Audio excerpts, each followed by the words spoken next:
நான் ஆட்சிக்கு வந்தேன்னா கடன்லாம் திருப்பி கட்ட மாட்டேன், மஞ்சள் நோட்டீஸ் கொடுத்துருவேன். மஞ்சள் நோட்டீஸ் என்ன தெரியுமா? இன்சால்வன்சி. இப்போ எனக்கு வந்து என்கிட்ட 10 பைசா இல்லை, 2 கோடி ரூபாய் கடன் கேட்டு எல்லாரும் நீதிமன்றத்தில் போய் வழக்கு போடுறாங்க. நீதிமன்றத்தில் போய் வழக்கு போட்ட உடனே நான் வந்து இன்சால்வெண்ட்னு சொல்லிட்டேன், நான் திவால். புரியுதா?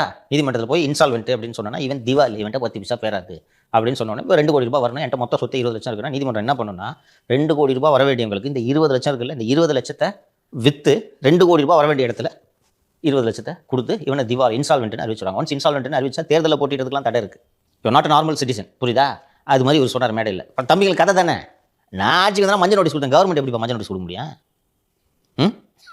சொல்கிறது.